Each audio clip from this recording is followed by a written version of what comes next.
ನಮಸ್ಕಾರ.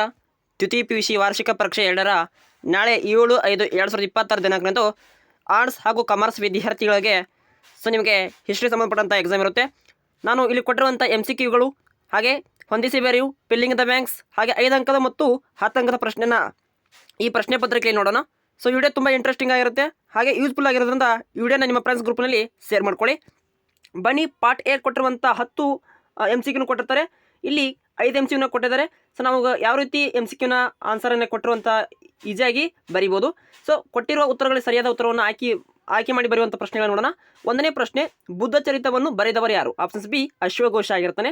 2ನೇ ಪ್ರಶ್ನೆ, ಸಿಂಧೂ ಜನರ ಪೂಜಿಸುತ್ತಿದ್ದಂಥ ಪ್ರಮುಖ ದೇವರು? ಅದು ಆಪ್ಷನ್ಸ್ ಎ ಮಾತೃದೇವತೆ, ತುಂಬ ಇಂಪಾರ್ಟೆಂಟ್ ಆಗಿರ್ತವೆ. 3ನೇ ಪ್ರಶ್ನೆ, ವೇದ ಎಂದರೆ ಜ್ಞಾನ ಆಗಿರುತ್ತೆ. ಇನ್ನು 4ನೇ ಪ್ರಶ್ನೆ, ವರ್ಧಮಾನ ಜನ್ಮ ಪಡೆದ ಸ್ಥಳ ಅಂದರೆ ಅಲ್ಲಿ ಕುಂದಗ್ರಾಮ ಆಗಿರುತ್ತೆ. ಇನ್ನು 5ನೇ ಪ್ರಶ್ನೆ, 3ನೇ ಬೌದ್ಧ ಮಹಾಸಭೆ ನಡೆದ ವರ್ಷ? ಆಪ್ಷನ್ಸ್ ಎ 1750 ಆಗಿರುತ್ತೆ. ಇನ್ನು ಕೊಟ್ಟಿರುವಂಥ ಅಲ್ಲಿ ಖಾಲಿ ಬಿಟ್ಟ ಸ್ಥಳ ನೋಡೋಣ. 6ನೇ ಪ್ರಶ್ನೆ, ಗ್ರೀಕ್ ಭಾಷೆಯಿಂದ ಇಂಡಿಯಾ ಎಂಬ ಪದ ಬಂದಿರುತ್ತೆ. ಪ್ಯಾಲಿಯೋಲಿಥಿಕ್ ವಿಮಾನವನ್ನು ಬಳಸಿದ ಶಿಲೆ ಕ್ವಾರ್ಟರ್ ಜೈಟ್ ಆಗಿರುತ್ತೆ.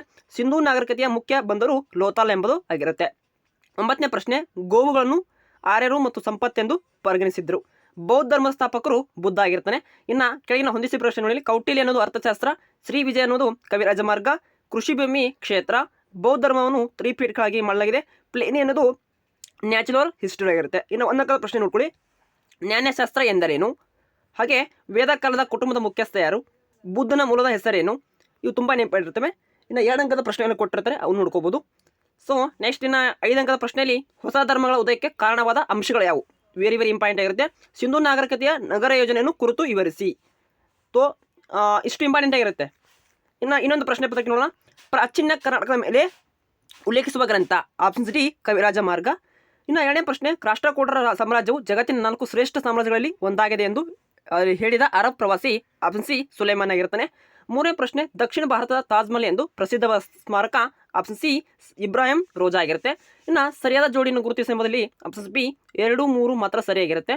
ಇನ್ನು 5ನೇ ಪ್ರಶ್ನೆ, ಮಧ್ಯಗಾಮಿ ನಾಯಕರಿಗೆ ಗುರುತಿಸಿ? ಆಪ್ಷನ್ ಡಿ ದಾದಾಬಾಯಿ ನವರೋಜ್ ಆಗಿರ್ತಾರೆ. ಇನ್ನು ಇಲ್ಲಿ ಕೊಟ್ಟಿರುವಂಥ ಖಾಲಿ ಬಿಡಿಸ ನೋಡ್ಕೊಳ್ಳಿ. ಇನ್ನು ಹೊಂದಿಸಿ ಬರೀ ಪ್ರಶ್ನೆ ನೋಡ್ಕೊಳ್ಳಿ. ಇನ್ನು ಇಲ್ಲಿ 5 ಅಂಕದ ಪ್ರಶ್ನೆ ಇರ್ಬೋದು, 2 ಅಂಕದ ಪ್ರಶ್ನೆಯನ್ನು ಕೊಟ್ಟಿರ್ತೀವಿ. ಇಲ್ಲಿ ಹೊಯ್ಸಳ ಶೈಲಿಯ ಪ್ರಮುಖ ಲಕ್ಷಣಗಳನ್ನು ವಿವರಿಸಿ? ತುಂಬ ಇಂಪಾರ್ಟೆಂಟ್ ಇರುತ್ತೆ. ಸೋರಿಕೆ ಸಿದ್ಧಾಂತವನ್ನು ವಿವರಿಸಿ? ರಾಷ್ಟ್ರೀಯ ಉದಯಕ್ಕೆ ಕಾರಣವಾದ ಪ್ರಮುಖ ಅಂಶಗಳನ್ನು ವಿವರಿಸಿ? ಇನ್ನು 10ನೇ ಅಂಕದಲ್ಲಿ ಬುದ್ಧನ ಜೀವನ ಮತ್ತು ಬೋಧನೆಯನ್ನು ಚಿತ್ರಿಸಿ? ತುಂಬ ಇಂಪಾರ್ಟೆಂಟ್ ಇರ್ತವೆ. ಬಿಟ್ಟರೆ 33ನೇ ಪ್ರಶ್ನೆ, ಸರ್ ಎಂ ವಿಶ್ವೇಶ್ವರಯ್ಯನವರ ಆಧುನಿಕ ಮೈಸೂರಿನ ನಿರ್ಮಾತೃ ಎಂದು ಕರೆಯಲಾಗಿದೆ, ವಿವರಿಸಿ? ಇನ್ನು ಕಾಲಾನುಕ್ರಮಗಳನ್ನು ಕೊಡಲಾಗಿದೆ, ಅಷ್ಟು ನೋಡ್ಕೊಳ್ಳಿ. ಇನ್ನು ಮ್ಯಾಪಿಂಗ್ ಸಂಬಂಧಪಟ್ಟಂಥ ನಾನು ಸರಿಯಾಗಿ 6 ಗಂಟೆಗೆ ಒಂದು ವಿಡಿಯೋನ ಮಾಡ್ತೀನಿ. ಅದನ್ನು ಸಂಬಂಧಪಟ್ಟಂಥ ಲಾಸ್ಟ್ ಏನು ನೋಡಿಕೊಂಡ್ರೆ ಸಾಕು, ಈಸಿಯಾಗಿ ನೀವು ಪಾಸ್ ಆಗ್ಬೋದು.